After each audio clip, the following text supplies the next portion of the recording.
மகாராஷ்டிராவில் வருகின்ற 15ஆம் தேதி உள்ளாட்சித் தேர்தல் நடைபெறும் நிலையில் மும்பை மாநகராட்சி தேர்தலில் போட்டியிடும் பாஜக வேட்பாளர்களை ஆதரித்து திரு அண்ணாமலை அவர்கள் அங்கு பிரச்சாரம் செய்திருக்கிறார். அப்போது மும்பை மகாராஷ்டிரா மாநிலத்தின் ஒரு பகுதி மட்டுமல்ல, அது ஒரு சர்வதேச நகரம் என்று அண்ணாமலை அவர்கள் குறிப்பிட்டார். அது மட்டுமல்லாமல் சென்னை மற்றும் பெங்களூருவை விட 75,000 கோடி ரூபாய் நிதிநிலை கொண்ட மும்பையை நிர்வகிப்பதற்கு மத்திய அரசு, பாஜக முதலமைச்சர் திரு தேவேந்திர பட்னவிஸ் மற்றும் பாஜக மேயர் என 3 சக்கரங்களை கொண்ட அரசு அங்கு தேவை எனவும் அவர் குறிப்பிட்டிருந்தார். திரு அண்ணாமலை அவர்களின் இந்த பேச்சுக்கு சிவசேனா, உத்தவ் தாக்கரே உள்ளிட்ட தலைவர்கள் கடும் கண்டனம் தெரிவித்த நிலையில் மும்பை மாநகரை மராட்டியத்திடமிருந்து பிரித்து மீண்டும் பாம்பே என பெயர் மாற்றம் செய்ய பாஜக திட்டமிடுகிறது என்று உத்தவ் தாக்கரே குற்றம் சாட்டினார். அது மட்டுமல்லாமல் சிவசேனாவின் மூத்த தலைவர் சஞ்சய் ராவத் அண்ணாமலையை உடனடியாக கைது செய்ய வேண்டும் எனவும் வலியுறுத்தினார். ஆனால் ஒருபடி மேலே போய் மகாராஷ்டிரா நவநிர்மாண் சேனா தலைவர் ராஜ் தாக்கரே பேசும்போது தமிழகத்தைச் சேர்ந்த ஒருவருக்கு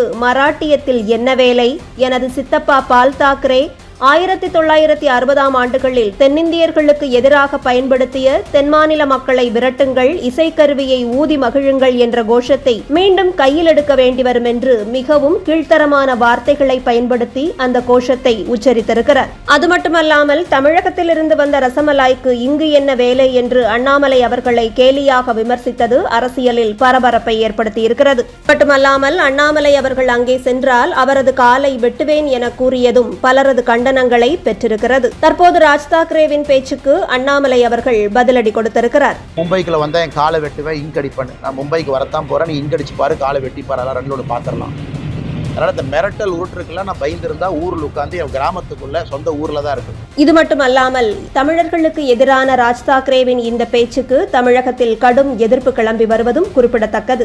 ஆனால் தமிழர்களை இழிவாக பேசிய ராஜ் தாக்கரேவுக்கு எதிராக திமுக இதுவரை எந்தவிதமான கண்டனங்களையும் பதிவு செய்யவில்லை என்பதை மக்கள் நினைவில் நிறுத்திக் கொள்ள வேண்டும்.